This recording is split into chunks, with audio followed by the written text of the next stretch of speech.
in the star-filled expanse of the Epsilon Eridani system, there existed a world that humanity had transformed into something extraordinary. Reach. The name itself carried weight across every colony, every military installation, every heart that beat in defiance of the darkness pressing in from all sides. This was not merely another planet in humanity's grand expansion across the stars. Reach represented something far more profound, something essential to the very survival of our species in a galaxy that had proven itself hostile beyond measure. The fourth planet, from its orange-red dwarf star, Reach, hung in space like a jewel of strategic importance. Its population exceeded 700 million souls before the dark days that would come to define its legacy. These were not just colonists or civilians going about mundane lives. These were shipwrights and soldiers, engineers and tacticians, families who understood that their home stood as the bulwark between Earth and annihilation. The planet's surface bore the marks of human ambition and military necessity in equal measure, its continents dotted with sprawling cities that rose toward alien skies, their spires catching the light of Epsilon Eridani's star. New Alexandria stood as the crown jewel among these metropolitan centers, a gleaming testament to human architectural achievement. Its towers pierced the atmosphere, connected by skyways and transit systems that moved millions of citizens each day. But beneath the civilian veneer lay the truth of what Reach truly represented. This was humanity's greatest fortress, second only to Earth itself in defensive capability and strategic value. The United Nations Space Command had invested decades transforming Reach into an impenetrable stronghold, a statement written in titanium and determination that humanity would not go quietly into extinction. The planet's defensive grid represented the pinnacle of human military engineering. 20 orbital defense platforms hung in geosynchronous orbit above Reach's surface, each one a cathedral of war designed around a single devastating purpose. These were the super-magnetic accelerator cannons, weapons capable of accelerating 3,000-ton slugs of tungsten and depleted uranium to 40%, the speed of light. When these cannons fired, they carved holes through Covenant capital ships from bow to stern, their kinetic payloads delivering destruction measured in gigatons. Each platform drew power not from onboard reactors, which would have been vulnerable and inefficient, but from massive generator complexes buried deep in Reach's crust, their output transmitted through space itself to feed the hungry weapons above. These orbital fortresses were more than mere gun platforms. They were fully functioning space stations, complete with quarters for thousands of personnel, command centers capable of coordinating entire fleet actions, and the sophisticated sensor arrays needed to track targets across millions of kilometers of void.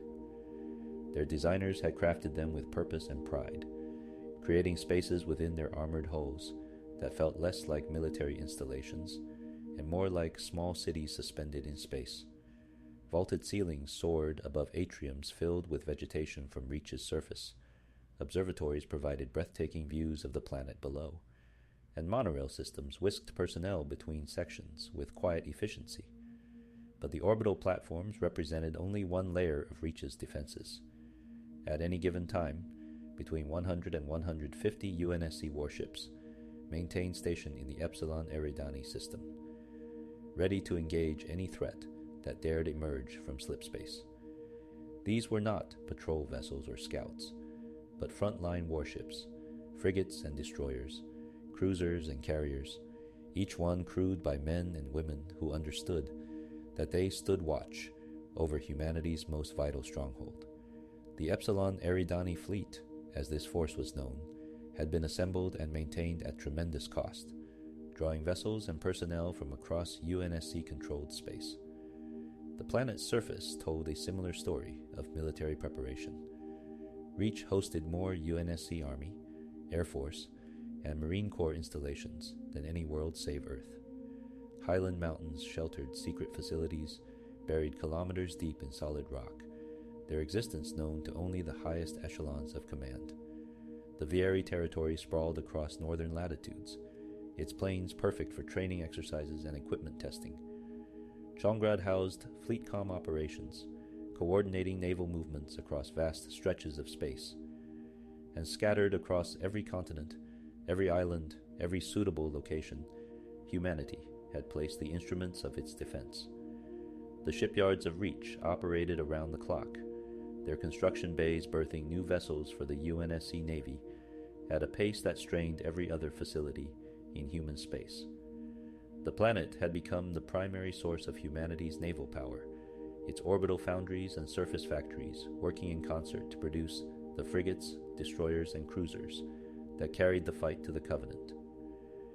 Losing these shipyards would cripple humanity's ability to replace combat losses, to maintain the fleet strength that kept Earth's location secret, to continue resisting an enemy that seemed to possess inexhaustible numbers and superior technology. But beyond the obvious military value, Reach held secrets that made it invaluable in ways the average citizen could never comprehend.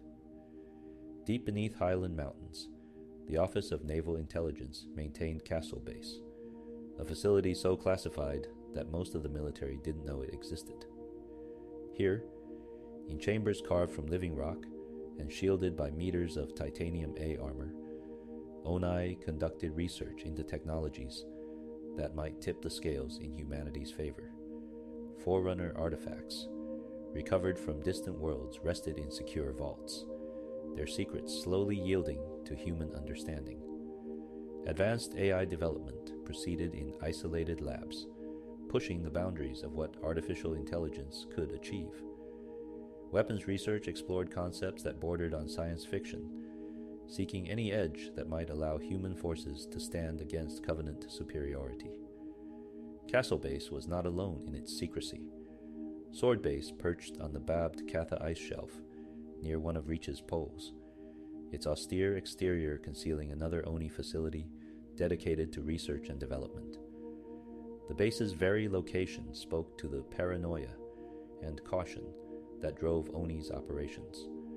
Remote, defensible, and far from prying eyes, Sword Base pursued projects that the wider UNSC might find questionable, necessary evils in a war that threatened humanity's extinction. What exactly transpired within those frozen walls remained classified even to most Spartans, but the facility's importance was beyond question. This was Reach in the year 2552, in the months before everything changed. A world of contradictions, where civilian life continued in the shadow of military necessity, where families raised children in cities that doubled as fortresses, where every sunset carried the unspoken acknowledgement that tomorrow might bring the war to their doorstep. The Human Covenant War had raged for 27 years, consuming world after world in plasma fire and orbital bombardment. Hundreds of colonies had fallen, their populations slaughtered or scattered, their worlds reduced to glass by the Covenant's relentless crusade.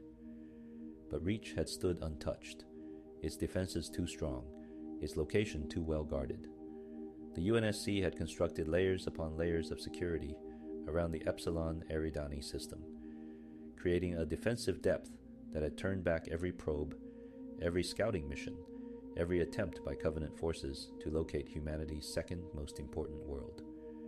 Intelligence suggested that the Covenant leadership desperately sought Reach's location, understanding that its fall would break the UNSC's back and leave Earth exposed. But for 27 years, humanity's secrets had held. The men and women who defended Reach understood the stakes with crystal clarity. They had seen the reports from fallen colonies, watched the recordings of Covenant glassing operations, heard the stories from the few survivors who managed to escape before the end. They knew what defeat meant, what failure would cost not just Reach's 700 million inhabitants, but potentially all of humanity. This knowledge informed every decision, every training exercise, every moment of vigilance as they stood watch over their precious world. Among Reach's defenders were humanity's greatest warriors, the Spartan super soldiers, who had become legends across known space. Many of these extraordinary individuals called Reach home, for it was here that they had been forged from ordinary children into living weapons. The Spartan-II program's training grounds occupied portions of the Highland Mountains, their obstacle courses and testing facilities hidden from casual observation. Young John 117 had run these hills, pushing his augmented body to its limits under the watchful eye of Chief Petty Officer Mendez. Kelly 087 had shattered every speed record on Reach's training courses. Fred 104 had led his fellow Spartans through countless exercises in these mountains. Reach had shaped them, and they in turn would defend it with everything they possessed. In the summer of 2552, approximately 30 Spartan-IIs remained alive and combat capable. Most were scattered across various operations throughout UNSC space, but plans were already in motion to bring them together for something unprecedented, something desperate enough to potentially change the course of the entire war. Operation Red Flag represented humanity's most audacious plan yet. The concept was elegant in its simplicity and terrifying in its execution requirements. A small team of Spartans would capture a Covenant vessel, use it to infiltrate Covenant-controlled space, locate one of the Covenant's prophets, the religious leaders who drove the alien collective's genocidal crusade, and take that prophet hostage. With such a bargaining chip, humanity might finally force a negotiated end to a war that had already cost billions of lives. The operation was scheduled to launch from Reach in late August, with the UNSC Pillar of Autumn selected as the vessel that would transport the Spartans to their target. This Halcyon-class cruiser, though old and often maligned for its lack of offensive firepower, possessed one quality that made it perfect for the mission: incredible durability. The Pillar of Autumn could take damage that would destroy most vessels and keep fighting. Captain Jacob Keyes, one of the UNSC Navy's most accomplished tacticians, had been given command of the operation. The ship underwent extensive refits to prepare for its crucial mission. State-of-the-art fusion power plants replaced its aging reactors, providing increased power output for weapons and defensive systems. The ship's AI complement would be enhanced by Cortana, Dr. Catherine Halsey's most advanced creation, an artificial intelligence of unprecedented capability and sophistication. The Spartans selected for the mission would receive upgraded Mjolnir armor, the Mark V variant that represented the cutting edge of human engineering. As July turned to August, pieces moved across the board. Spartans began returning to Reach from operations throughout UNSC space, answering the call for this pivotal mission. Supply chains worked overtime to stockpile everything the Pillar of Autumn would need for an extended operation behind enemy lines. Training intensified, with Spartans rehearsing boarding actions and combat scenarios specific to Covenant vessel architecture. Dr. Halsey made final adjustments to Cortana's programming, preparing the AI for the monumental task ahead. But even as humanity prepared to take the offensive, forces beyond their knowledge or control were already moving against them. The Covenant was not the monolithic enemy that UNSC intelligence believed it to be. Within the alien hegemony's Byzantine hierarchy, different factions pursued different goals, not all of them aligned with the Prophet's genocidal crusade. The Ministry of Fervent Intercession, a secretive organization dedicated to Forerunner archaeology and relic recovery, had tasked one of its supreme commanders with a mission that would inadvertently seal Reach's fate. Ro Barutame was a Sangheli warrior of exceptional skill and dangerous ambition. Selected from among the ranks of the Zealots, those elite Sangheli who served the prophets with fanatical devotion, Barutame had been elevated to supreme commander and given control of a fleet whose official purpose was to seek out and secure Forerunner artifacts for the Covenant. The Fleet of Valiant Prudence, as this force was designated, operated with considerable autonomy, moving through space under the authority of the Ministry of Fervent Intercession, rather than the standard Covenant military hierarchy. But Barutami harbored secrets. His obsession extended beyond mere artifact recovery. He sought nothing less than Mithrilian itself, the fabled capital of the ancient forerunner ecumene. If such a place could be found, if its secrets could be unlocked, the power and prestige that would accrue to its discoverer defied imagination. Barutami had assembled a collection of forerunner relics over years of searching, each one pointing toward his ultimate goal. A powerful luminary, a forerunner device capable of detecting other forerunner technology across vast distances, guided his quest. In the summer of 2552, Barutami's search brought his fleet to the Beta Eridani system. Here, his forces discovered forerunner artifacts that, when examined through his luminary, pointed toward another system, one that promised even greater treasures. The Supreme Commander ordered his fleet to prepare for transition, but caution dictated that he ensure no human forces would follow. The Beta Eridani system was defended by UNSC Naval Academy cadets, their training vessels no match for the fleet of valiant Prudence. Barutami ordered their destruction, a perfunctory action that sealed the doom of young officers, whose greatest crime was being in the wrong place at the wrong time. Admiral Robinson, commanding the Academy forces, recognized the hopelessness of the situation and ordered a retreat.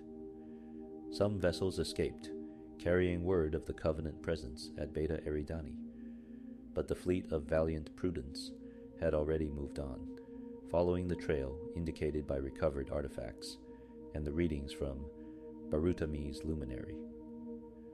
The Supreme Commander's obsession pulled him inexorably toward his target, toward a system that no Covenant force had ever located, despite 27 years of searching. He was about to discover Reach.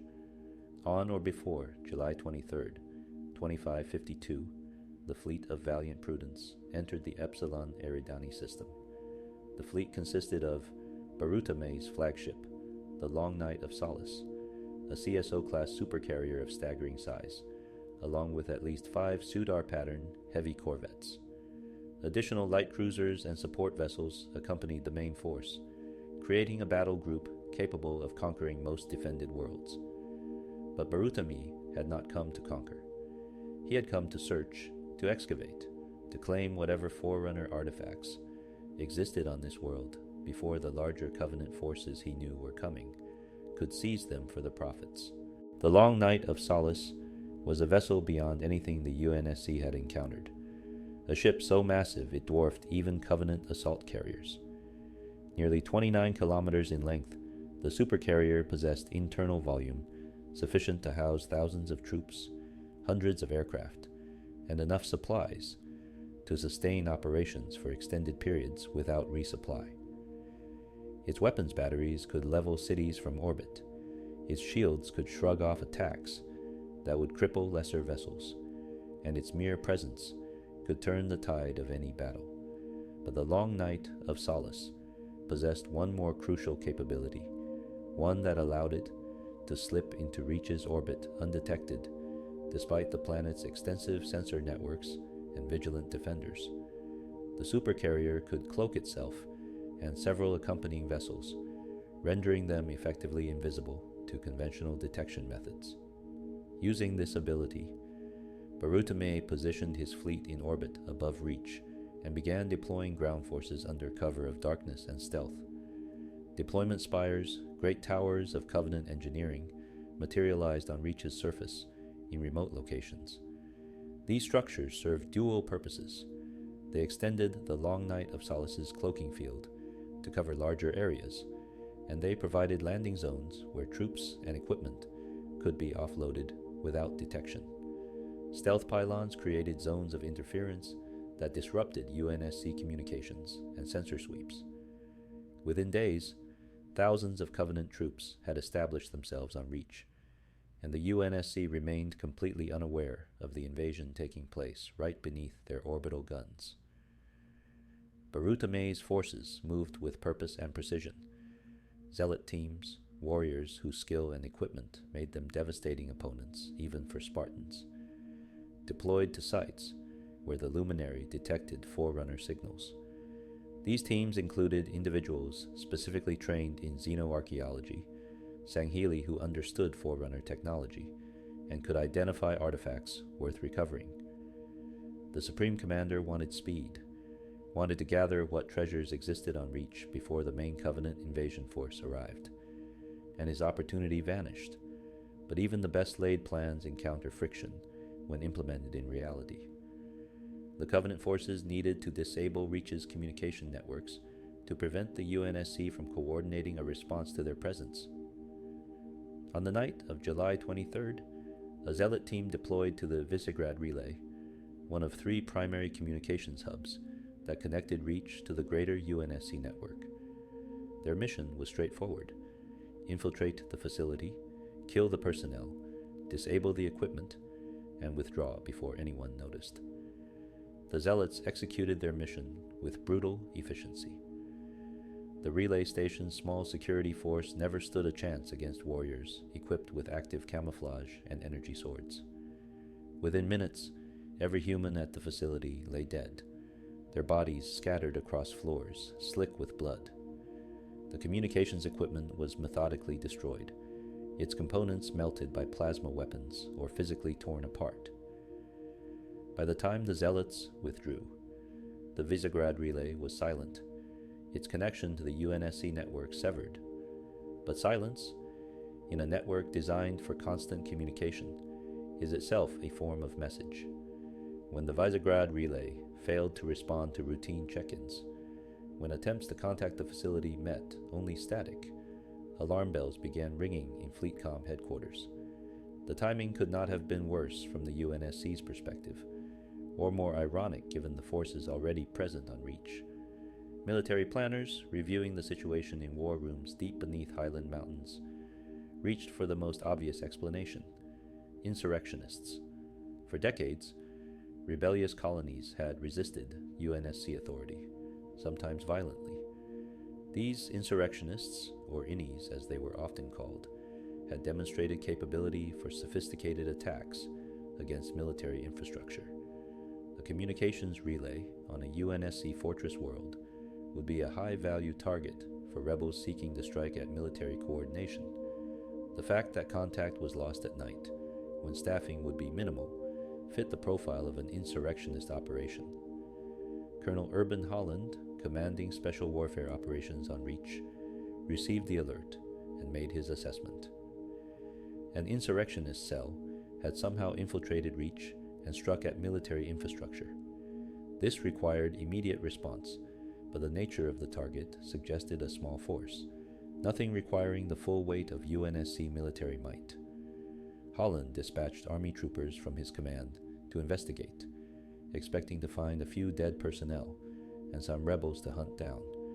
But Urban Holland had one more asset available, one that made investigating the relay a much lower risk proposition. Noble Team, a fire team of Spartan-III super soldiers under Special Warfare Command, was currently on Reach between operations. These warriors, though not part of the legendary Spartan-II program, were nonetheless formidable combatants in their own right. Holland decided to send them to Visegrad as well. If the situation was indeed a simple insurrectionist attack, the Spartans would be overkill.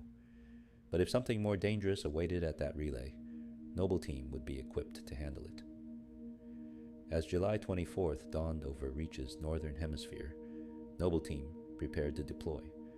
Their composition reflected a blend of Spartan-II and Spartan-III programs, creating a unique team with diverse capabilities and perspectives. Commander Carter, A259, led the team, a Spartan-III from Alpha Company, who had distinguished himself through countless operations. His armor bore the scars of years of combat, and his leadership style combined tactical brilliance with genuine care for the Spartans under his command. Lieutenant Commander Cat B320 served as Carter's second-in-command and the team's intelligence specialist. A Spartan-III from Beta Company, Cat possessed a brilliant tactical mind and a prosthetic arm that replaced the limb she had lost in action. Her strategic thinking and technological expertise made her invaluable for complex operations requiring more than simple firepower. Warrant Officer Jun A266, another Beta Company Spartan-III, was the team's designated marksman, where other Spartans preferred close combat. Jun excelled at engagement ranges measured in kilometers. His patience and precision with a sniper rifle had ended countless enemy lives before those targets even knew they were being hunted. Warrant Officer Emil A239 brought ruthless aggression to Noble Team, a Spartan III whose armor bore a skull design he had personally carved into the faceplate. Emil favored close quarters combat and wielded his shotgun with devastating effect. Some considered him unstable, but none questioned his effectiveness in battle. Chief Warrant Officer Jorge 052 stood out as the sole Spartan-II on the team, a genetic legacy of Dr. Halsey's original program. Larger and more heavily augmented than his Spartan-III teammates, Jorge had been born on Reach and considered the planet his home in a way the others could not. His attachment to Reach and its people added emotional weight to every mission defending the planet. And finally, the newest member of Noble Team, designated only as Spartan B312, but called Noble 6 by their squad mates. This Spartan 3 carried a file so heavily redacted that even other Spartans couldn't access most of their operational history. What little was known suggested a warrior of exceptional skill and ruthlessness, someone who had survived situations that should have been fatal and completed missions others would have considered impossible. Noble 6's arrival on Reach was recent, filling the gap left by the death of Tom A293, the previous Noble 6 who had sacrificed himself to save civilian lives. The team gathered as dawn painted Reach's sky in shades of orange and pink. Carter briefed them on the situation: communication lost with Visegrad Relay, suspected insurrectionist activity, their mission to investigate and neutralize any threats. Standard operation, nothing that particularly worried any of them.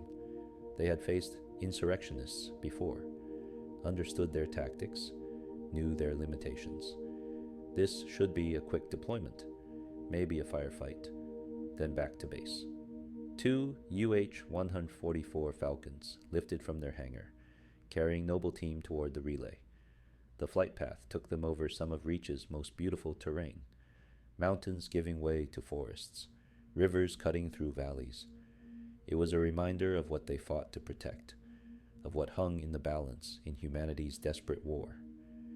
Jorge gazed out at the landscape scrolling past below, his homeworld in all its morning glory, and perhaps felt a premonition of what was coming, though he said nothing. The Falcons set down at coordinates approximately 1 click from the relay itself. Carter wanted to approach on foot, maintaining element of surprise in case hostiles were still present. The Spartans deployed, weapons ready, moving through the terrain with practiced efficiency. They communicated through hand signals and brief radio bursts, each Spartan maintaining situational awareness while advancing toward their objective. They found Army troopers first, members of Fire Team 3 Charlie that Holland had sent earlier. The troopers were securing a perimeter around the relay, their body language tense. They snapped to attention when they spotted the Spartans approaching, relief visible even through their helmets. Something had rattled these soldiers, something they hadn't expected to encounter. The answer became clear as Noble Team entered the relay station itself. Bodies lay where they had fallen, civilian technicians and security personnel cut down without mercy. But the manner of their deaths screamed something other than insurrectionist attack. Sword Base squatted on the bobbed Katha ice shelf, like a fortress carved from glacial ice and titanium. The facility's austere architecture spoke to its purpose as an Office of Naval Intelligence research installation, all function and no aesthetics, designed to withstand assault from ground or air.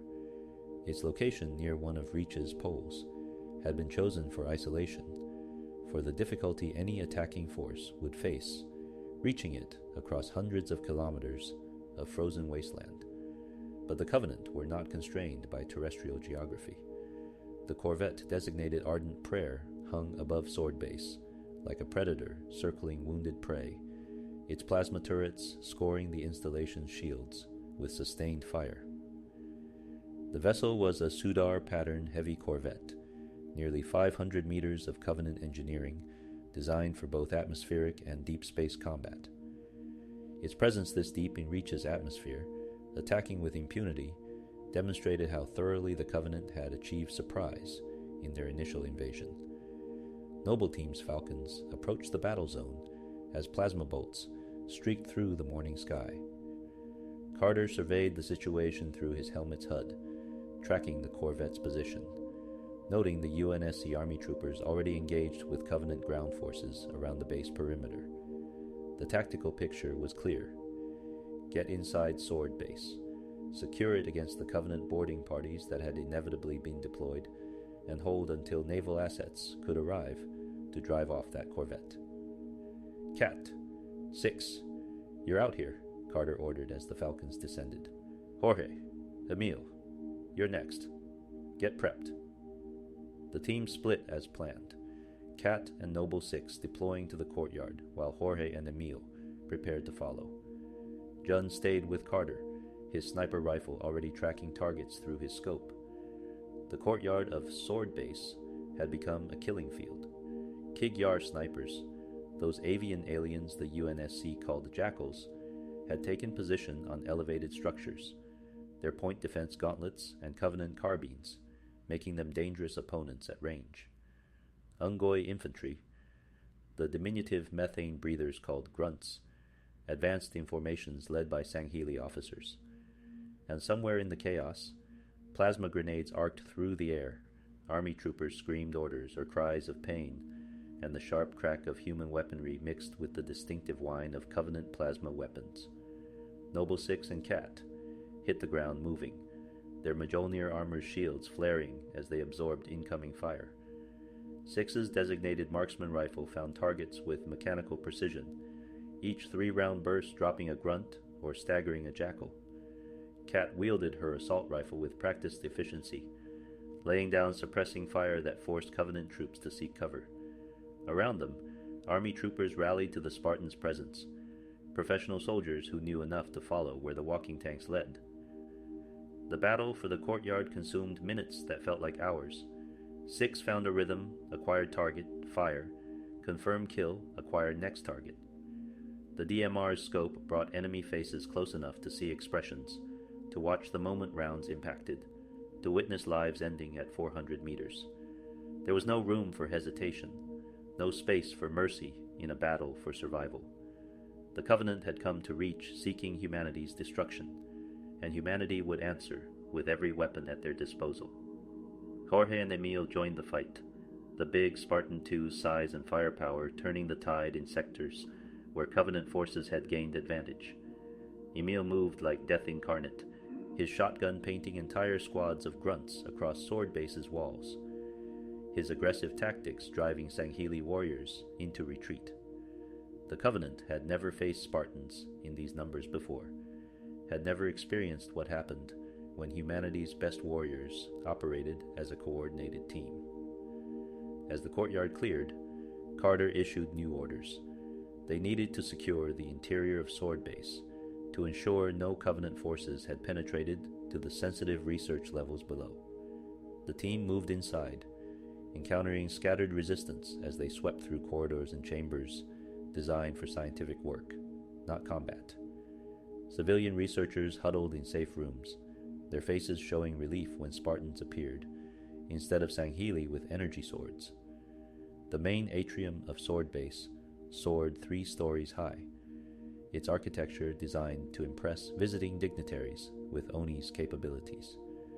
Now it served as a battleground, with Covenant forces attempting to establish a foothold on the lower levels, while UNSC Army troopers fought to dislodge them. Noble Team descended into the chaos like avenging angels, their weapons fire precise and devastating. June took position on an upper level, his sniper rifle eliminating high-value targets with clinical efficiency. Each shot was a small poem of violence, the rifle's crack followed by an enemy falling hundreds of meters away, Sangheili officers directing their troops, jackal snipers seeking firing positions, even the occasional Mgalet Golo hunter pairing, those massive creatures humanity called hunters for their relentless pursuit of prey, all fell to Jun's marksmanship. Below, Six and Jorge pushed through the lower atrium, their combined firepower overwhelming Covenant positions. The Spartan-II's size and strength allowed him to employ weapons that would be impractical for baseline humans. He wielded a machine gun turret torn from its mount. The weapons sustained fire shredding cover and sending Covenant forces scrambling for better positions. Six followed in Jorge's wake, eliminating any enemies that tried to flank the big Spartan. The battle reached its climax as Sangheili zealots, the same type of elite warriors that had attacked Visegrad Relay, attempted to establish a beachhead on Sword Base's upper levels. These were not simple soldiers, but veteran warriors equipped with the best weapons and armor the Covenant possessed. Their active camouflage made them nearly invisible. Their energy swords could cut through Mjolnir armor, given the right angle, and their combat experience often exceeded that of the humans they faced. Emil met the zealots with enthusiasm bordering on eagerness. He had made a personal art of close-quarters combat, and facing opponents as skilled as himself only heightened his focus.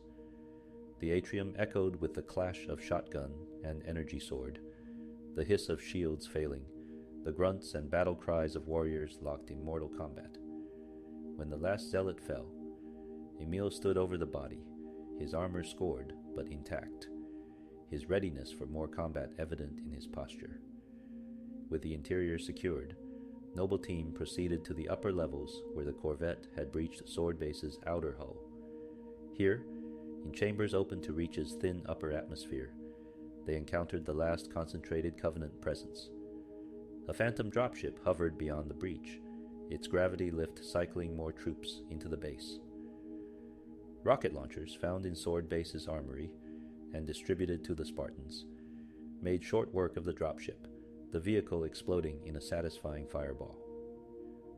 As the Phantom's wreckage tumbled toward Reach's surface far below, Carter's radio crackled with a transmission from Auntie Dot, the Onai AI that managed Sword Base's systems.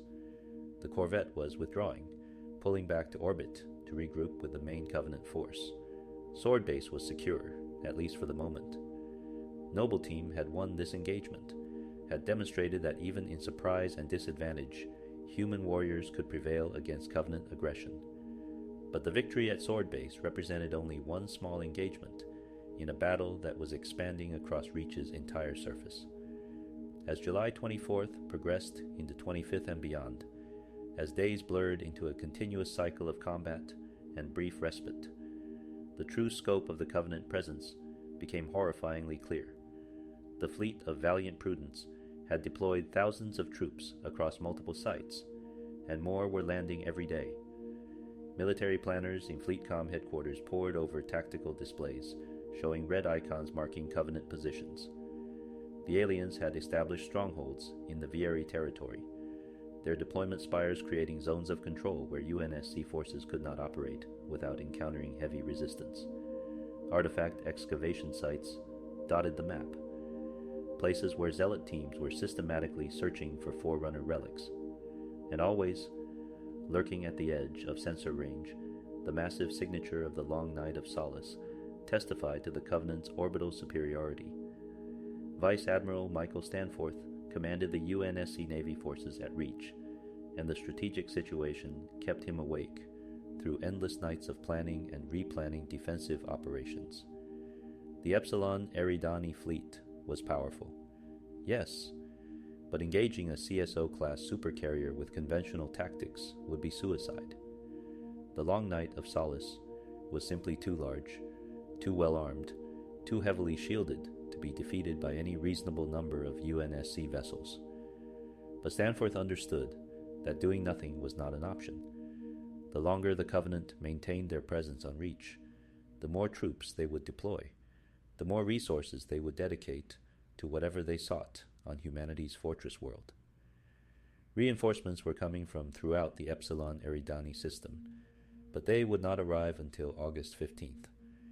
Reach needed to hold until then, needed to survive the next 3 weeks while outnumbered and outgunned. The Army and Marines threw themselves into a desperate defensive campaign.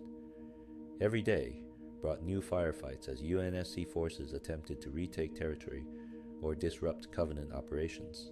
Armor columns of Scorpion tanks rumbled across Reach's plains, their main guns engaging Wraith artillery and Covenant armor formations in running battles that scarred the landscape. Warthog reconnaissance teams probed Covenant positions, calling in airstrikes when they found concentrations of enemy forces worth the expenditure of ordnance. UNSC Air Force pilots flew constant combat air patrols, their longswords and sabers tangling with banshees and seraphs in Reach's skies. The air war was vicious and costly, with both sides losing pilots and aircraft in numbers that would have been unsustainable in any conflict less desperate. But every Covenant fighter shot down was one less threat to ground forces. Every successful bombing run disrupted enemy operations. Every sortie flown was a statement that humanity would contest every meter of Reach's surface. Noble Team found themselves deployed continuously, moving from operation to operation with barely time to rearm and resupply between missions. They struck at Covenant positions throughout the Vieri territory, their Spartan capabilities making them ideal for high-risk operations that regular forces couldn't handle. Sometimes they operated as a complete team, overwhelming Covenant defenses through coordinated assault. Other times, they split up, individual Spartans leading army platoons or marine squads in actions across Reach's contested zones. It was during one such operation in early August that Noble Team participated in the Battle of Surdock Ridge, an engagement that would prove pivotal to Reach's defense. The UNSC had located a Covenant landing zone in a mountain pass, a site where the aliens were clearly preparing for major operations. Intelligence suggested a spire was under construction, another of those ominous towers that extended the long night of Solace's cloaking capabilities. Destroying that spire became a priority mission. If UNSC forces could prevent the Covenant from establishing another cloaking zone, they could limit enemy operational capabilities. Colonel Holland assembled a strike force including Noble Team, Army Infantry, and armor support. The operation called for a direct assault on the landing zone, fighting through Covenant defenses to reach the spire and destroy it before it could become operational. The Battle of Surdock Ridge began at dawn on August 12th, with Falcon gunships carrying Noble Team and support elements into the engagement zone.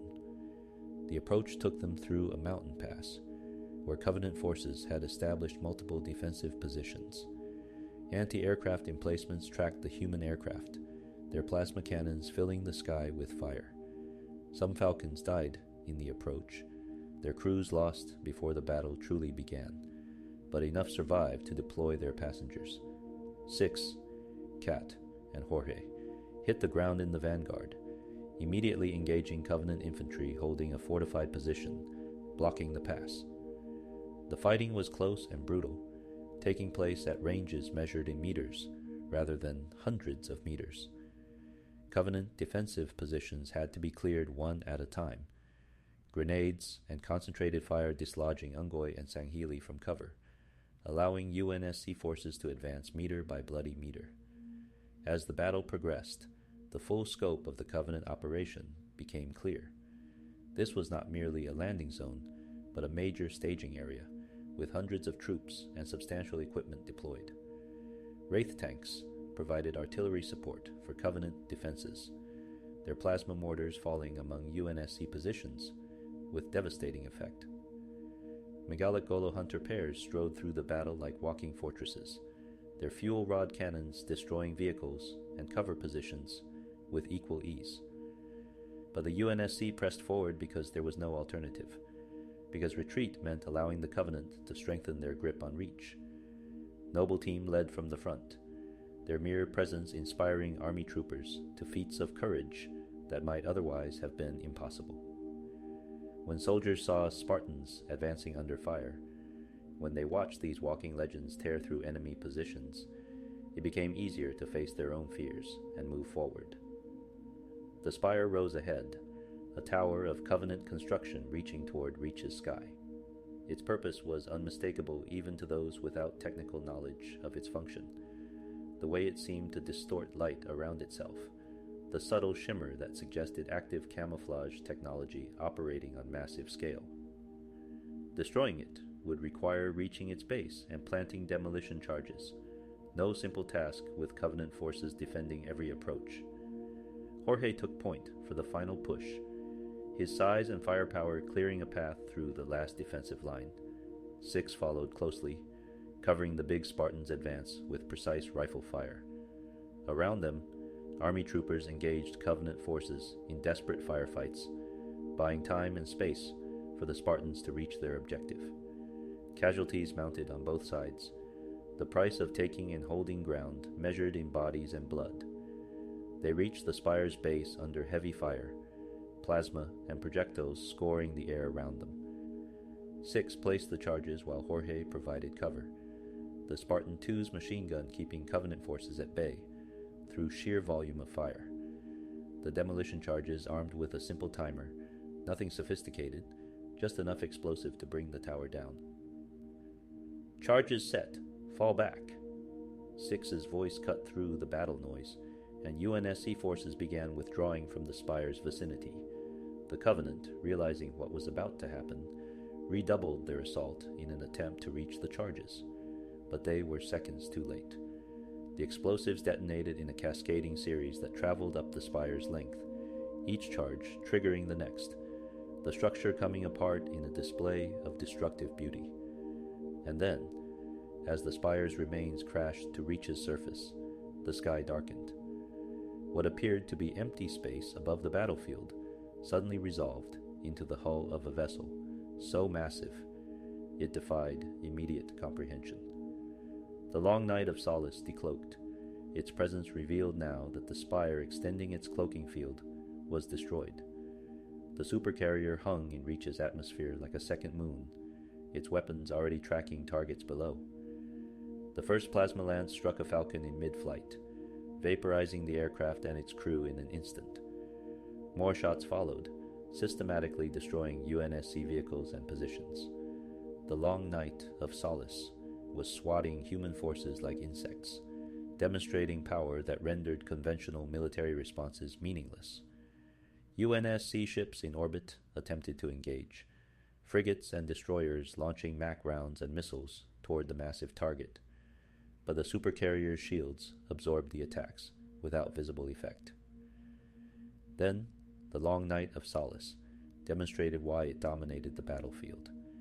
Its main weapon, a devastating energy projector, carved through the UNSC frigate Grafton like a torch through paper.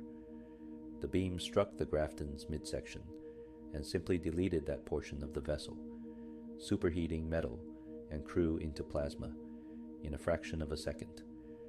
The frigate's bow and stern separated, both sections tumbling toward Reach's surface in fireballs that marked their passage. Noble Team watched from the ground as humanity's powerlessness against the supercarrier became undeniable. The long night of Solace, having made its point, withdrew to higher orbit, its escorts forming a protective screen. But the message was clear. As long as that vessel remained operational, the UNSC could not win this battle. Every engagement, every tactical victory would mean nothing if the supercarrier could intervene at will. In FleetCom headquarters, Vice Admiral Stanforth convened an emergency meeting of senior officers and tactical specialists. The topic was simple. How do you kill something as large and powerful as a CSO-class supercarrier? Conventional tactics had failed. Direct engagement was suicide. But doing nothing meant watching Reach fall piece by piece. Cat B-320 attended that meeting, representing Noble Team, and bringing a plan she had been developing since the long night of Solace first revealed itself. Operation Uppercut, she called it, and the audacity of her proposal left even hardened military planners momentarily speechless. She wanted to destroy the supercarrier using one of its own escort vessels as a delivery system for a makeshift slipspace bomb. The plan worked like this. A strike team would capture one of the Covenant corvettes that regularly made refueling runs to the Long Night of Solace. Once the corvette was secured, UNSC engineers would attach a Shaw Fujikawa Translite engine, the device that allowed ships to enter slipspace, to the corvette and configure it to activate inside the supercarrier. The uncontrolled slipspace rupture would tear the massive vessel apart from within, achieving what conventional weapons could not. It was desperate, dangerous, and relied on multiple variables going exactly right. But it was also the only proposal that offered any hope of removing the Long Night of Solace from the battlefield. Stanforth reviewed the plan, considered the alternatives, and gave his approval. Operation Uppercut was authorized, with implementation scheduled for August 14th. The orbital component of the operation required UNSC Navy assets that could get close enough to the target corvette without triggering immediate Covenant response. The Paris-class heavy frigate Savannah would serve as the primary naval element, supported by Sabre fighters from Reach's orbital defense network. But the operation's success ultimately depended on the most dangerous part, boarding the Covenant corvette and securing it long enough for the slipspace bomb to be deployed. That boarding action would be conducted by Noble Team, or at least those members equipped and trained for extravehicular operations. Six and Jorge would lead the assault, supported by UNSC Army pilots flying Sabres. The rest of Noble Team would remain planetside, ready to deploy if the situation changed, but unable to participate in space combat operations. August 14th arrived with Reach's fate balanced on a knife's edge. If Operation Uppercut succeeded, the UNSC would remove the Covenant's most powerful asset and buy time for reinforcements to arrive. If it failed, if the Long Night of Solace survived, Reach's defenders would be ground down through attrition, their deaths delaying but not preventing inevitable defeat. Six and Jorge suited up at an orbital insertion facility, checking their equipment with the thoroughness that long experience had taught them. Space combat was unlike anything planetside, with vacuum and zero gravity adding complications that could kill as effectively as enemy fire. Their Mjolnir armor would protect them in the void, its systems designed for exactly this type of operation. But success still required skill and no small amount of luck. The Sabre launch facility reminded Six of a gun barrel, a long electromagnetic accelerator that would shoot them into space, like artillery shells. The Sabres were beautiful in their functionality, human-built fighters designed to match or exceed Covenant Seraph performance. Six and Jorge each took the pilot seat of their respective craft, feeling the familiar weight of responsibility that came with operating alone, without the team at their backs. Launch was violent, acceleration pressing them into their seats with forces that would have rendered normal humans unconscious. But Spartans were not normal humans, and they rode the electromagnetic surge into orbit with calm professionalism. The Sabres cleared Reach's atmosphere and aligned on the coordinates where Savannah waited, where Operation Uppercut would begin in earnest. Space around Reach resembled a three-dimensional battlefield, where death could come from any direction. Covenant vessels maneuvered in orbits calculated to avoid UNSC defensive platforms, while maintaining coverage of key surface targets. UNSC ships moved in carefully plotted patterns, staying within range of the Super-Mac platforms that provided the only weapons capable of seriously threatening Covenant capital ships. And threading through it all, fighters from both sides engaged in dogfights where the first mistake was usually the last. The target corvette, Ardent Prayer, was detected on approach to the Long Night of Solace for refueling operations. This was the window Cat had identified, the brief period when the corvette would be isolated from heavy escort, vulnerable to a precisely executed strike. Savannah moved to intercept. her Shaw Fujikawa drive already removed and prepared for transport to the target. 6. And Jorge rendezvoused with Savannah, along with several other Sabre pilots, forming a strike package that would engage Ardent Prayer's fighter escort, while the frigate disabled the corvette's engines. The operation required split-second timing and perfect coordination, any misstep potentially alerting the fleet of Valiant Prudence to what was happening. The engagement began at maximum weapons range, UNSC Mac rounds and Archer missiles reaching out toward Ardent Prayer and its Seraph escorts.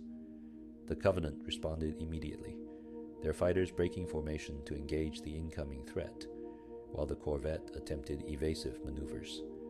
Savannah's captain demonstrated why he had been selected for this mission, threading his vessel through Covenant fire while maintaining firing solutions on the target. 6 and Jorge, leading their Sabre wing, tore into the Seraph formation with concentrated fire. The space fighters were remarkably maneuverable, their Covenant-designed drives allowing for vector changes that would have torn human craft apart. But the Sabre pilots were among the best Reach had produced, and they had Spartans leading them.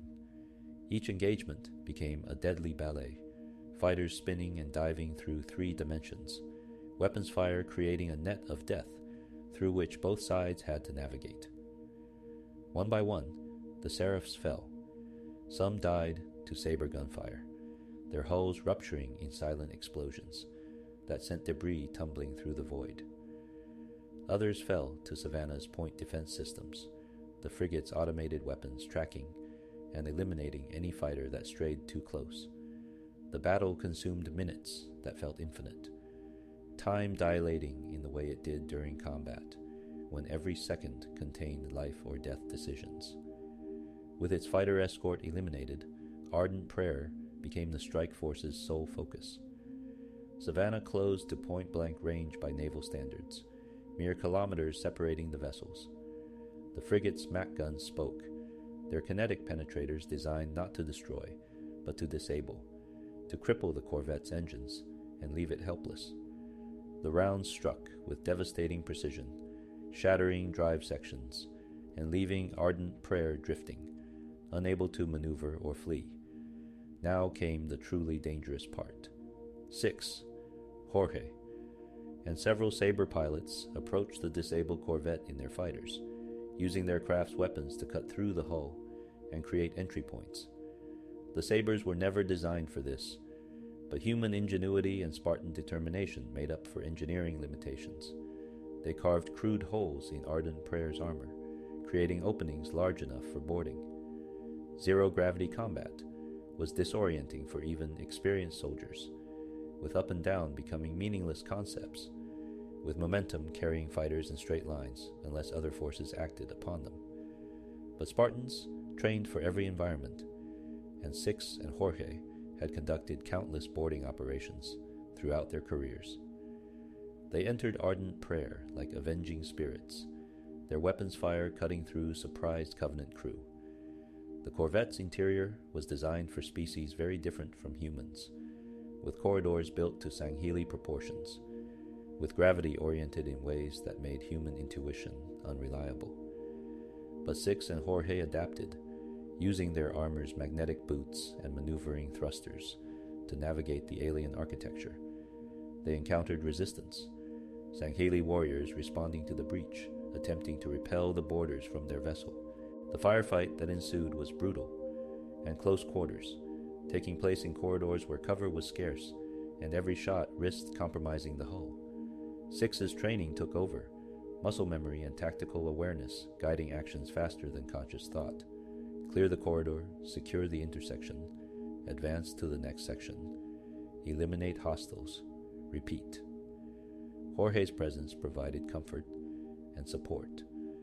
The big Spartans' experience and firepower invaluable in the confined spaces. They fought their way to Ardent Prayer's bridge, to the command center where the corvette's senior officers coordinated defense. The Sangheili bridge crew died defending their posts, their honor demanding they face death rather than surrender.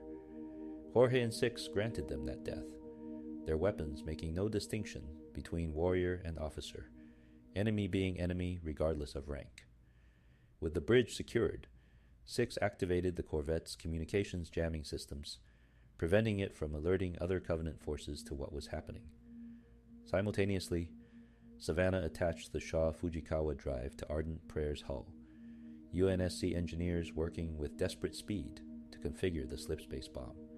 The plan was coming together, pieces falling into place despite the chaos and violence surrounding the operation. But combat rarely follows plans perfectly, and Operation Uppercut encountered its first major setback when Savannah came under attack. A Covenant cruiser, arriving to investigate why Ardent Prayer had stopped responding to hails, detected the frigate and opened fire. Savannah's captain attempted evasive maneuvers, but the cruiser's weapons found their mark. Plasma torpedoes struck the frigate's hull, burning through armor and into internal systems. Savannah died hard, her crew fighting to maintain power and weapons functionality even as their vessel came apart around them. The captain's last transmission was a request that the operation continue, that his ship's sacrifice not be in vain. Then, Savannah's fusion reactor breached, and the frigate disappeared in an expanding sphere of plasma that consumed the cruiser as well, both vessels dying in mutual destruction. Jorge and 6 watched from Ardent Prayer's bridge as Savannah ceased to exist. The loss of the frigate was tragic, hundreds of skilled personnel gone in an instant, but it also presented a new problem. Savannah's crew had been responsible for arming the slipspace bomb.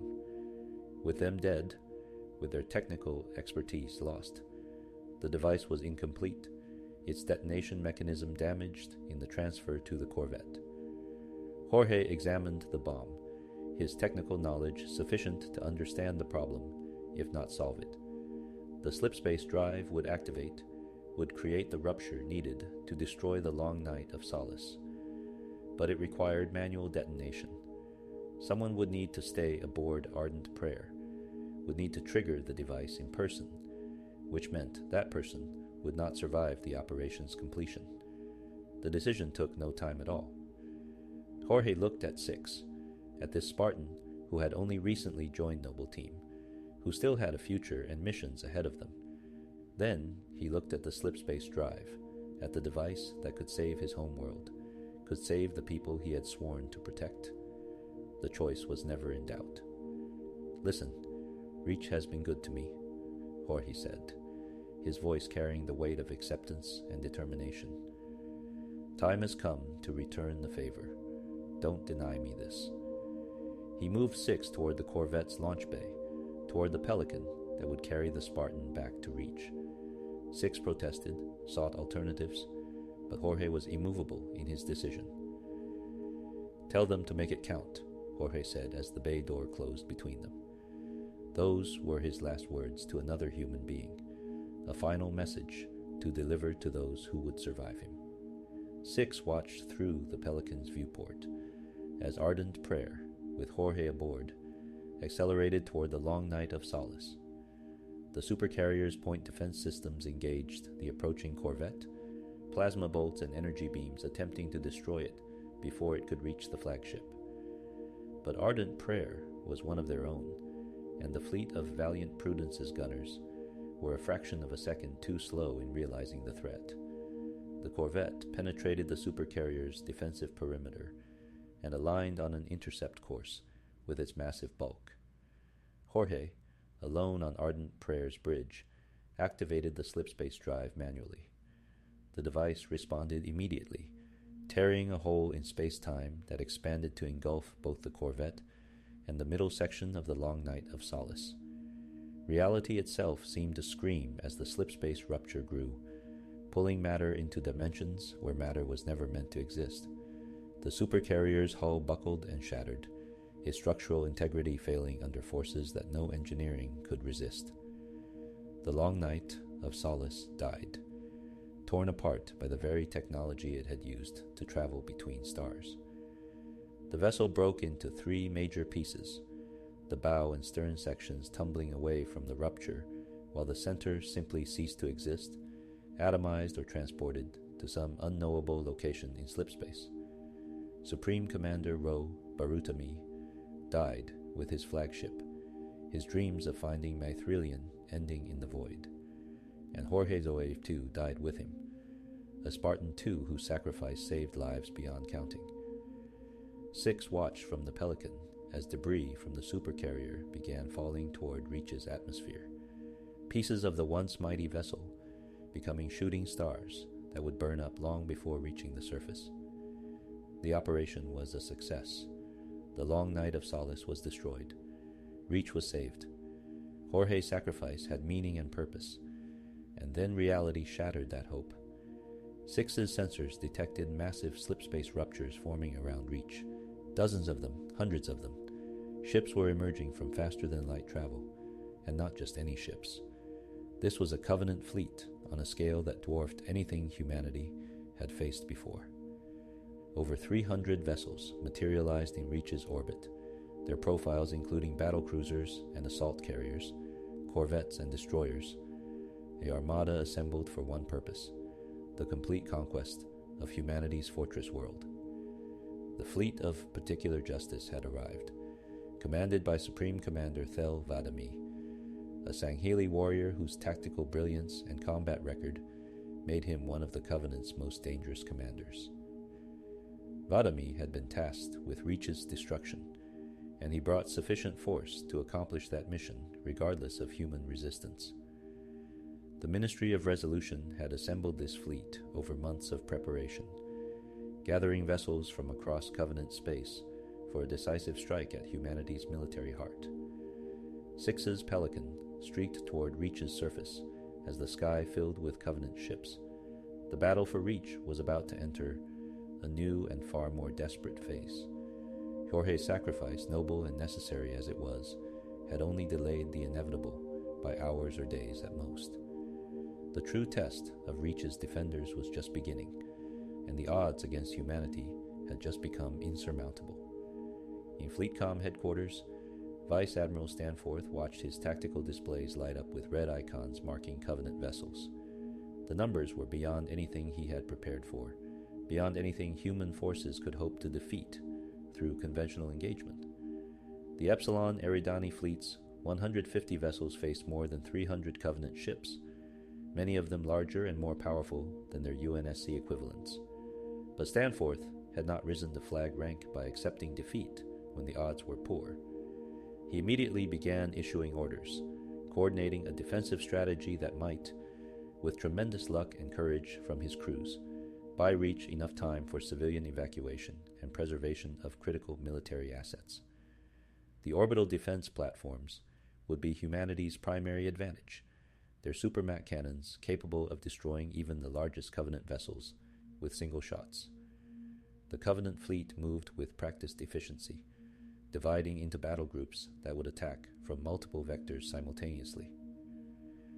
Vadami understood the threat posed by orbital defense platforms and had developed tactics specifically to neutralize them. His fleet would probe the UNSC defensive formations, identify weak points, and then commit to breakthrough attacks designed to reach Reach's surface and the generator complexes that powered those platforms. The first major engagement erupted when a Covenant battle group attempted to force passage through a gap in the orbital platform coverage. UNSC vessels moved to intercept, their MAC guns and missile batteries opening fire at maximum range. The battle that followed would have been considered epic in any other context, with dozens of ships exchanging fire across thousands of kilometers, with nuclear weapons detonating in patterns that painted temporary constellations across the void. But against the weight of numbers Vadami had brought to Reach, even heroic resistance proved insufficient. For every Covenant vessel destroyed, 2 more pressed the attack. UNSC ships fought with desperate courage, their crews knowing that their sacrifice bought time for others, that every Covenant cruiser they killed was one less threat to the planet below. Frigates and destroyers closed to point-blank range, accepting their own destruction to eliminate enemies with ramming attacks or close-range nuclear detonations.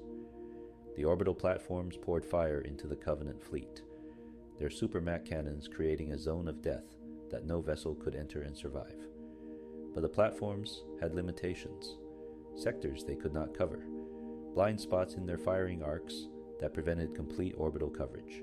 Vadami's tactics exploited these gaps, using his numerical advantage to overwhelm defenses through sheer weight of numbers. By the evening of August 14th, Reach's orbit had become a graveyard. Wreckage from both fleets tumbled through space, some pieces burning up in Reach's atmosphere, others achieving stable orbits that would make navigation hazardous for years to come. UNSC losses were devastating, with more than half the Epsilon Eridani fleet destroyed or disabled. Covenant losses were higher in absolute numbers, but represented a smaller percentage of their total strength. And critically, Covenant forces had achieved what they sought: insertion of ground troops and equipment to Reach's surface in numbers that would allow prosecution of a planetary assault. Hundreds of dropships descended through gaps in the orbital defenses, carrying thousands of troops and hundreds of armored vehicles. Deployment spires rose at locations across every continent, each one creating a zone from which Covenant forces could operate and to which reinforcements could be sent. Noble Team, reunited on Reach's surface minus Jorge, received new orders almost immediately. The Covenant were attacking New Alexandria, one of Reach's largest cities, and civilian evacuation was underway. Millions of people needed to be moved to evacuation ships before Covenant forces could overwhelm the city's defenders. Noble Team was to assist in whatever way necessary, providing security for evacuation sites, eliminating Covenant strongpoints that threatened civilian movement, and generally applying Spartan capabilities wherever they were most needed. The city, when Noble Team arrived, was already burning. Covenant forces had landed in multiple districts, their tactics designed not for conquest, but for maximum disruption of civilian evacuation. Plasma fire had ignited buildings across the metropolitan area, creating an urban conflagration that threatened to spread out of control. Anti-aircraft emplacements targeted evacuation ships, forcing them to fly through gauntlets of plasma fire to reach pickup zones. Kat, Carter, Emil, Jun, and Six split up across the city, each Spartan leading different operations as the situation demanded. Kat coordinated with military authorities, her tactical brilliance helping to route evacuation convoys around Covenant positions. Carter led direct action missions against high-value targets, eliminating enemy commanders and heavy weapons positions that threatened UNSC operations. June provided overwatch from elevated positions, his sniper rifle eliminating threats before they could engage friendly forces. Emil and Six worked together more often than not, their contrasting styles complementing each other in urban warfare's close confines. Emil's aggressive tactics created chaos among Covenant forces, while Six's precision and tactical awareness ensured that aggression didn't become recklessness. They fought through streets filled with debris and death, past buildings that groaned on the edge of structural failure, through scenes of civilian tragedy that they could witness but not prevent. One of their missions took them to a communications building where Covenant jammers were preventing coordination of evacuation efforts. The tower rose hundreds of meters above street level, its upper floors housing the enemy equipment. Getting there required fighting through Covenant forces that had fortified the lower levels, creating a gauntlet of death that would have stopped conventional forces cold. But Spartans were not conventional forces. Six and Emil assaulted the building with clinical violence, clearing floors with brutal efficiency. The fighting was close and personal, occurring at ranges measured in meters, with both sides able to see the faces of those they killed. Grunts died in droves, their methane tanks exploding when hit, their bodies piling up in corridors and rooms. Jackals fell to precisely placed headshots, their shields useless against angles they couldn't cover. And elites died hard, their combat skill making every engagement a deadly dance where a single misstep meant death. They reached the tower's summit and destroyed the jammers, restoring communications across entire sections of New Alexandria. But even as they completed their mission, Events were moving toward tragedy. Covenant forces, frustrated by Noble Team's interference, committed additional assets to the city. Capital ships moved into position overhead, their weapons capable of glassing entire districts in seconds. The order came to evacuate, to withdraw from New Alexandria before the Covenant reduced it to molten glass. Evacuation ships scrambled to retrieve as many civilians as possible, their holds packed beyond rated capacity, with refugees fleeing the doom settling over their city. Noble Team moved toward their own extraction point, a rooftop where a pelican would retrieve them. They almost made it. The team was together, moving as a unit toward their rendezvous, when Covenant forces ambushed them at a choke point. The engagement was brief and vicious, Spartans and elites exchanging fire at close range. In the chaos, Cat stepped into an opening between buildings, moving to take a flanking position on enemy forces. A single shot. One needle rifle round, fired by a jackal sniper positioned in a distant building. The round struck Cat in the head, her shields having temporarily failed due to EMP effects from a Covenant device. Mjolnir armor was proof against most small arms, but a precision round to an unshielded head was instantly fatal. Cat Buirhiren-20, brilliant tactician and Noble Team's second-in-command, died before she hit the ground. The team's response was immediate and overwhelming. They poured fire into the building holding the sniper, their combined weapons reducing the structure's upper floors to rubble. But Cat was gone, her body requiring evacuation along with her still-living teammates. Carter made the decision, ordered the team to retrieve her, and move to the extraction point. There would be time to mourn later, if any of them survived long enough for later to arrive. The pelican that retrieved Noble Team from New Alexandria's burning ruins carried them away as Covenant ships began the glassing process. Energy beams lanced down from orbit, superheating stone and metal, vaporizing everything they touched and leaving only molten glass in their wake. The city that had been home to millions, that had represented human achievement and civilization's triumph over a hostile universe, simply ceased to exist. Within hours, all that remained was cooling glass stretching across dozens of square kilometers. Cat's death marked a turning point for Noble Team, a loss that struck each member differently but equally hard.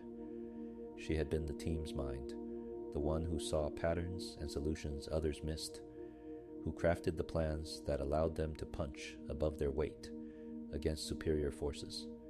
Without her, the team felt incomplete, diminished in ways that went beyond simple mathematics of subtraction. Carter absorbed the loss and drove the team forward because that was what commanders did, what their mission required. Reach was falling, pieces of it dying every day under Covenant assault, and Noble Team could not afford the luxury of grief while there was still fighting to be done. He led them to their next mission, and the next after that, an unending succession of desperate actions as August wore on toward its end. The defense of Reach had become a delaying action, a recognition that humanity lacked the forces to drive off the Covenant fleet, but could make the aliens pay in blood for every meter of ground they took. UNSC Army and Marine forces fought from prepared positions, trading space for time, withdrawing only when enemy pressure became unbearable or when orbital bombardment made positions untenable. The Spartans of Red Team, those legendary Spartan-IIs, who had trained together and fought together for decades, deployed to defend critical infrastructure across Reach's surface. Their mission was to protect the ground-based generators that powered the orbital defense platforms, those supermac cannons that remained humanity's only advantage in the space battle still raging overhead. Red Team consisted of some of humanity's finest warriors. Their tactical coordination approached telepathy after so many years operating together, each Spartan knowing instinctively how their teammates would react in any situation. They deployed to Generator Facility A331, one of the key power stations supplying orbital platforms in Reach's northern hemisphere. Their orders were simple: hold the facility at all costs, prevent Covenant forces from disabling it, buy time for the fleet to complete evacuation operations. But the Covenant came for the generators with overwhelming force. They understood as well as the UNSC did that those orbital platforms were the linchpin of Reach's defense, that destroying them required only eliminating their power supply. Thousands of troops deployed to assault the generator facilities, supported by armor and air support, a hammer blow designed to crush human resistance through sheer weight of numbers. Red Team fought with everything they possessed, their skill and equipment allowing them to hold against odds that should have been insurmountable. They destroyed Covenant assault waves before they could reach the facility, called in airstrikes on enemy staging areas, used every weapon and tactic in their arsenal to buy time. For hours they held Red Team and their supporting forces selling their lives by the meter, making the Covenant pay for every inch of ground, in blood and burning wreckage. But even Spartans had limits, and the Covenant forces seemed endless. A Pelican carrying Red Team to a critical position took enemy fire, a plasma round striking the dropship's engines and sending it into an uncontrolled descent. The pilot fought to maintain control, but the craft was doomed, falling toward Reach's surface like a meteor. The Spartans aboard made split-second decisions, jumping from the dying Pelican rather than riding it to ground impact. They hit hard, Mjolnir armor taking damage from the high-velocity landing, some Spartans suffering injuries that would have killed baseline humans. 4 members of Red Team died in the crash, or its immediate aftermath, their bodies broken despite their armor's protection. 6 more suffered serious injuries, wounds that required immediate medical attention if they were to survive. The remaining Red Team members, those still combat effective, rallied their wounded and continued toward their objective. They reached Generator Facility A331 in time to reinforce defenders against a major Covenant assault, their presence turning the tide at critical moments. But the facility was doomed, the Covenant commitment too great, the human forces too depleted to maintain an effective defense. When the generators fell, when Covenant forces finally breached the facilities and destroyed the massive fusion reactors powering the orbital platforms, the effects were immediate. The Supermac cannons went silent one by one, their power supplies severed, their ability to contest the space battle eliminated. Covenant ships moved into positions that had been denied to them by those cannons' fields of fire, beginning the methodical destruction of the now defenseless platforms. Some platform crews attempted to fight back, using only their auxiliary power, but the platform's massive weapons required more energy than backup generators could provide. They died helplessly, unable to protect themselves as Covenant vessels closed range and poured fire into their armored hulls. Within hours, all 20 orbital defense platforms were destroyed or disabled, removing the last obstacle to complete Covenant orbital supremacy. With the platforms gone, with UNSC naval forces reduced to a handful of surviving ships, the defense of Reach entered its final phase. Ground forces still fought in pockets across the planet, still contested Covenant occupation with whatever weapons remained available, but the outcome was no longer in doubt. Reach would fall, its 700 million inhabitants facing death or displacement, its military infrastructure destined for destruction. In Fleetcom headquarters, relocated to Castle Base after Olympic Tower's destruction, Vice Admiral Stanforth and Dr. Catherine Halsey made final preparations for operations that might salvage something from the disaster. Operation Red Flag was being modified. Its target changed, but its basic concept preserved. The Pillar of Autumn would still attempt its mission, would still carry Spartans and the AI Cortana into Covenant space, but now the operation had additional urgency. Cortana herself represented technology too valuable to fall into Covenant hands.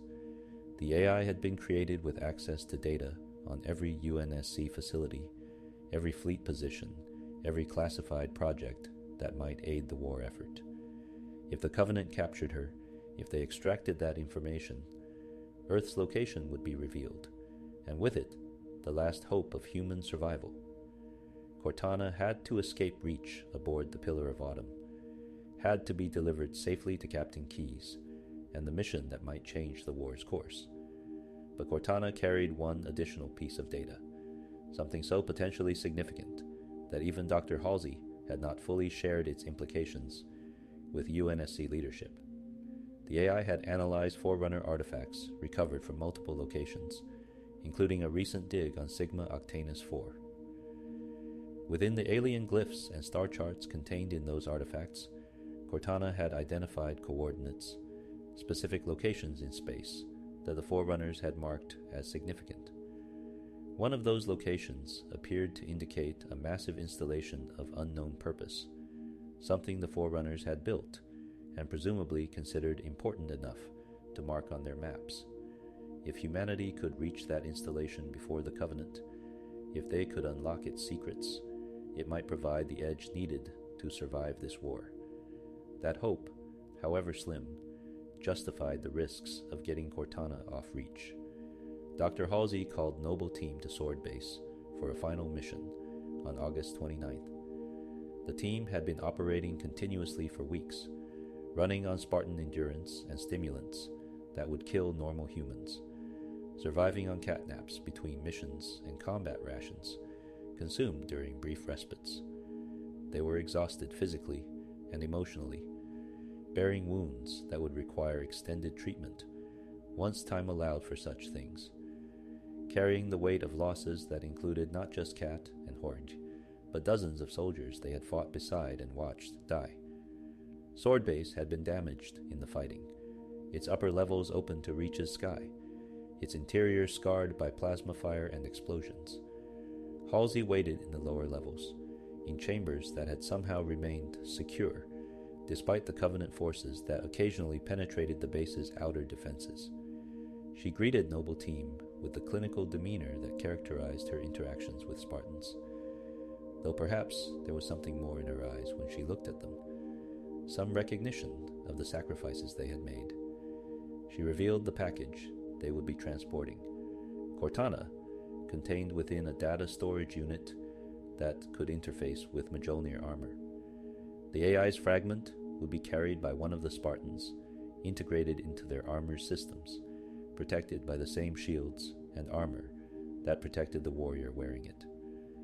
Dr. Halsey looked at each Spartan, evaluating, assessing, before making her selection.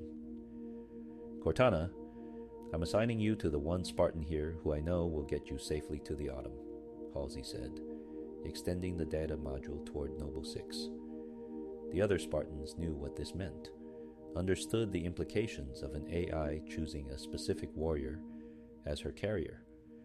Cortana had reviewed their files, analyzed their capabilities and performance records, and made her decision based on factors only an AI could fully process. 6 accepted the module, feeling the weight of it, both literal and figurative. This was more than just a data storage device. This represented humanity's hope, perhaps its last hope, concentrated in a few cubic centimeters of human engineering and artificial intelligence. Losing this would mean disaster beyond calculation. Protecting it was now 6's sole mission, everything else secondary to ensuring Cortana reached the Pillar of Autumn. Carter received additional orders from Colonel Holland. Get Cortana to the ship-breaking yards at Azad, where the Pillar of Autumn waited in emergency dry dock for final preparations.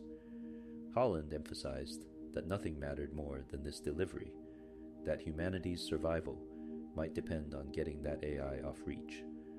The distance to Azad was measured in hundreds of kilometers, across territory now largely controlled by Covenant forces, through combat zones, where death waited around every corner. Noble Team departed Sword Base for what would be their final mission together. Jun received different orders, a reassignment that would take him away from the team. He was to escort Dr. Halsey to Castle Base, ensuring her survival and protection of classified materials. Jun accepted the order without complaint, though leaving his team clearly weighed on him. He had fought with these Spartans through the worst Reach could throw at them, and now he would miss the final act. The remaining team members, Carter, Emil, and 6, boarded a Pelican for transit to Assad. The flight path took them over terrain that had been beautiful before the war, mountains and valleys, forests and plains. Now it was scorched and broken, marked by impact craters and wreckage, by the scars of orbital bombardment and ground combat. Reach was dying beneath them, humanity's fortress reduced to a tomb where millions lay dead or dying. Covenant forces detected the Pelican, fighters moving to intercept. The dropship's pilot attempted evasive maneuvers, pushing the aircraft to its limits, but a Banshee strike craft achieved firing position and sent plasma rounds into the Pelican's engines. The dropship began losing altitude, its pilot fighting to maintain controlled flight as they descended toward what appeared to be clear terrain, but the terrain wasn't clear. Covenant ground forces had established positions below, and they opened fire on the crippled Pelican. Carter made a command decision, one that demonstrated both tactical brilliance and willingness to sacrifice. He would use the damaged Pelican to draw Covenant attention, leading their forces away, while Emil and Six continued to Assad on foot. "You two are going to get to the autumn," Carter said, his voice carrying absolute certainty. "I'll buy you time." He veered the Pelican away from the direct route to Assad, accelerating toward a Covenant Scarab walker that was advancing on the ship-breaking yards. Emil and Six jumped from the Pelican, executing low-altitude deployment that would have been suicidal for normal soldiers, but was merely dangerous for Spartans. They watched as Carter's Pelican streaked toward the Scarab, picking up speed, becoming a guided missile aimed at the massive walker's core. The Covenant crew realized too late what was happening, attempted to shoot down the approaching dropship, but Carter had timed his run perfectly. The Pelican struck the Scarab's central corridor at full speed, the resulting explosion tearing the walker apart from within. Carter A259, leader of Noble Team, died in that explosion, his sacrifice giving his last two teammates the time they needed to continue their mission. Emil and Six stood silent for a moment, honoring their fallen commander, then turned toward Assad and resumed their journey. The mission continued because it had to, because stopping meant Carter's death was meaningless, because Reach's fall would matter only if some humans escaped to continue the fight. The path to Assad took them through contested territory, past Covenant positions, and through combat zones where desperate engagements still raged. They encountered UNSC Marines holding a defensive line, soldiers who had been fighting for days without relief, who looked at the two Spartans with expressions mixing hope and resignation. Emil and Six fought alongside these Marines for a time, lending their Spartan capabilities to help the defenders hold critical ground.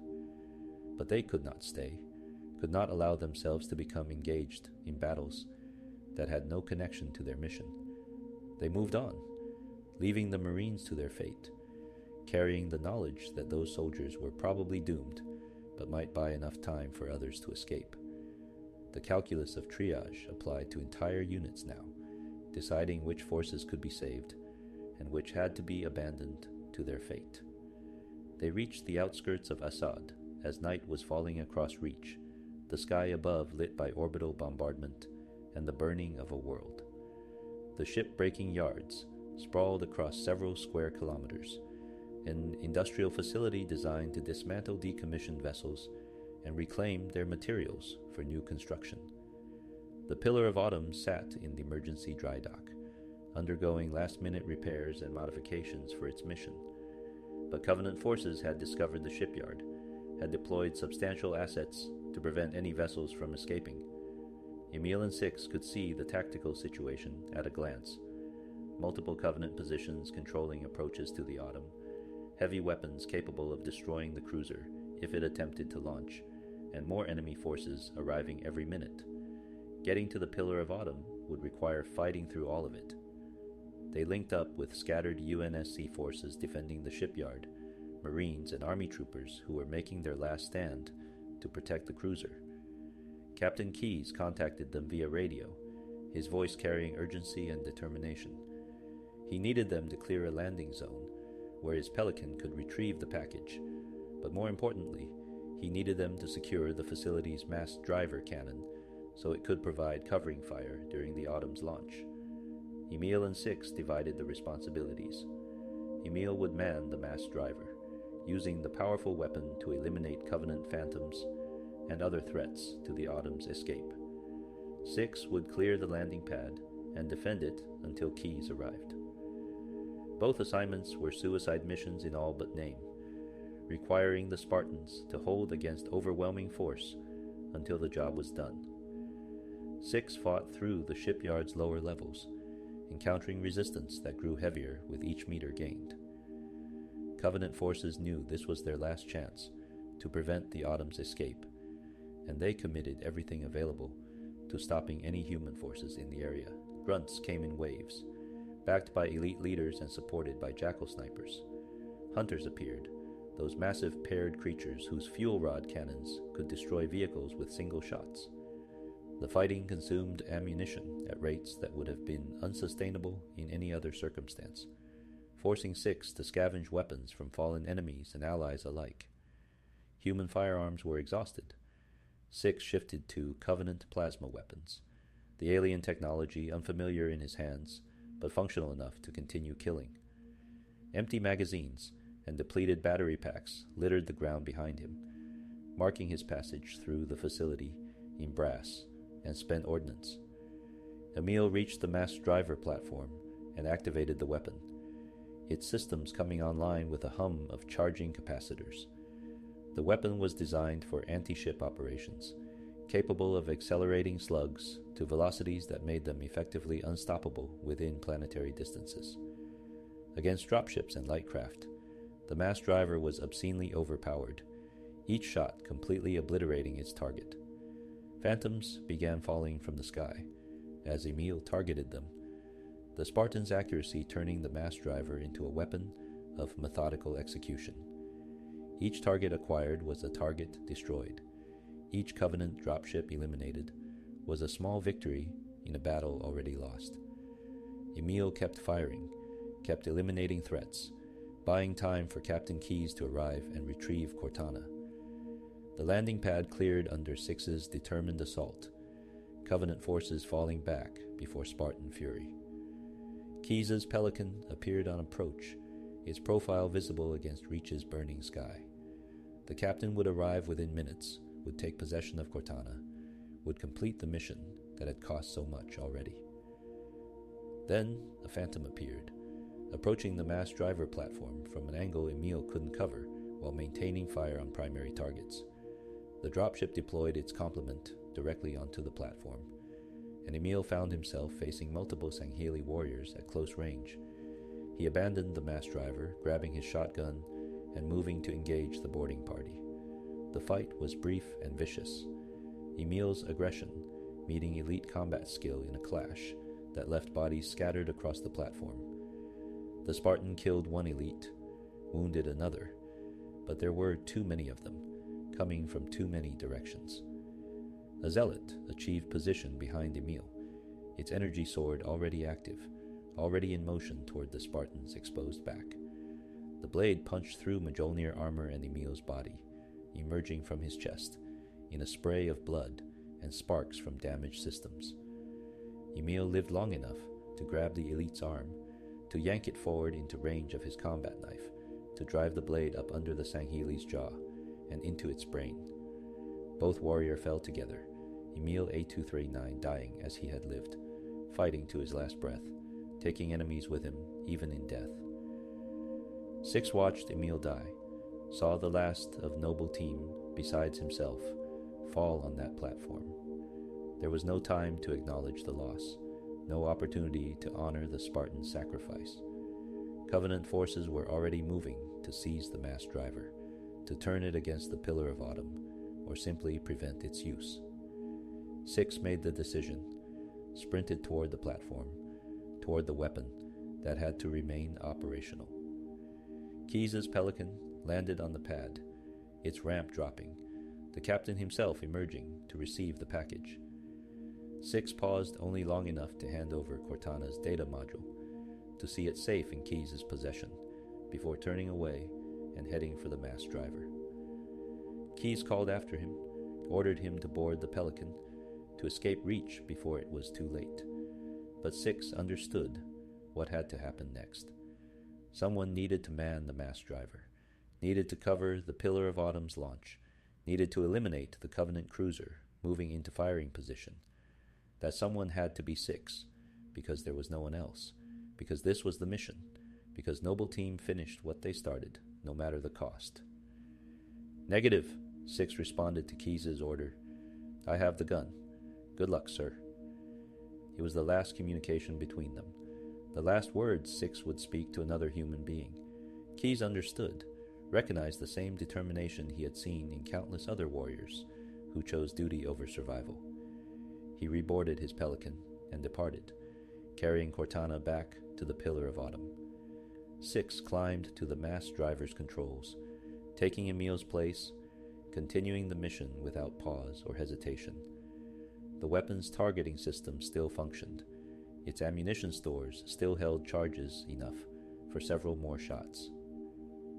6, aligned on the approaching Covenant cruiser, waited for the optimal moment and fired.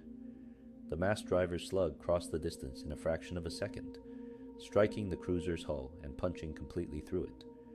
The kinetic energy delivered by the impact was beyond calculation, the projectile creating a wound in the vessel's structure that no amount of engineering could survive.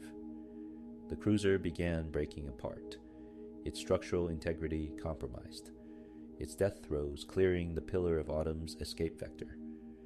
The UNSC cruiser's engines came to life, fusion drives pushing the vessel out of dry dock and toward orbit. 6 continued firing the mass driver, eliminating any Covenant forces attempting to interfere with the launch. Phantoms died, Banshees died. Ground positions were obliterated by slugs impacting with force measured in megatons. The mass driver spoke with the voice of human defiance, proclaiming that even in defeat, humanity would exact a price for their losses. The Pillar of Autumn cleared Reach's atmosphere and began accelerating out-system. Cortana was safe. Captain Keyes had the AI and the coordinates that might lead humanity to salvation, or at least to hope. The mission was complete. Noble Team's sacrifices had meaning and purpose. Everything else was epilogue. Noble 6 descended from the mass driver platform and moved through the shipyard's ruins. Covenant forces were everywhere now, no longer constrained by the need to prevent the Autumn's escape. They came for 6, with numbers that made resistance pointless, with forces that would overwhelm any defense. The Spartan's armor was damaged, shields failing, ammunition depleted. This was the end, the conclusion to a story that had begun with deployment to Reach and would conclude on its burning surface. 6 fought anyway. That was what Spartans did, what training and augmentation and sheer human stubbornness demanded. The Spartan acquired weapons from fallen enemies, cycled through plasma rifles and needlers, anything that would fire. Each kill bought seconds. Each second was a small victory. Each victory was defiance of the darkness claiming Reach. The Covenant committed more forces, understanding that this lone Spartan represented something they needed to eliminate completely. Elites came, then Zealots, their energy swords painting the ruins in blue light. 6 fought them all, wounded now, armor failing, but still fighting because surrender was never an option, because giving up meant betraying everyone who had died to get Cortana off-world. The helmet was the first piece to fail completely, its systems damaged beyond recovery. 6 removed it, tossing it aside, continuing to fight with vision no longer enhanced by Mjolnir's sophisticated sensors. More armor sections failed, servos locking or breaking, shields long since depleted. The Spartan was reduced to the enhanced body beneath the armor, still formidable but no longer invincible. They came from all directions now, more elites than 6 could count, their energy swords bright in the smoke and darkness. The Spartan killed them, or tried to, each engagement costing more stamina and strength that could not be recovered. Eventually 6 fell, brought down not by a single enemy but by accumulated damage, by wounds that even Spartan physiology could not overcome. An elite approached, its energy sword ready to deliver the killing blow. 6 looked up at the alien warrior, defiant even in defeat, and lunged forward in one last attack. The elite's sword fell, and Noble 6 died on reach, the last member of Noble Team to fall, a warrior who had fought to the absolute limit of capability, and beyond. The glassing of Reach continued for weeks after the Pillar of Autumn's escape. Covenant forces methodically reduced the planet's surface to molten glass, eliminating any possibility of human habitation or use. The world that had been humanity's fortress, that had housed 700 million people, that had trained the Spartan-IIs and built the fleet that protected Earth, simply ceased to exist as anything but a scarred ball of cooling glass. But some escaped. The Pillar of Autumn fled into slipspace, carrying John 117 and survivors from the battle. Other UNSC vessels managed to escape as well, scattered ships that fled in different directions, hoping to avoid Covenant pursuit. And deep beneath Highland Mountains, in chambers protected by rock and titanium, Dr. Halsey and several Spartans survived in Castle Base, preserving knowledge and personnel for a future when Reach might be reclaimed. The fall of Reach marked humanity's darkest hour in the war against the Covenant. Billions had been lost over 27 years of conflict, but Reach's fall was different, was more significant. This was not another colony or outpost, but humanity's greatest military stronghold, the heart of UNSC defensive capability. Its loss sent shockwaves through every human world, created strategic vulnerabilities that would take years to address. But from that darkness came hope. The Pillar of Autumn's journey led to Installations 04, to the discovery of Halo, and the truth about the Forerunners and the Flood. The Ring's activation and destruction by John 117 set in motion events that would eventually end the Covenant War and preserve humanity's existence. Noble Team's sacrifice, Horge and Kat and Carter, and Emil and 6. Their deaths had meaning because they enabled that discovery. Reach would eventually be reclaimed, recolonized, rebuilt as a testament to human resilience. But it would never be what it once was, never again serve as humanity's fortress.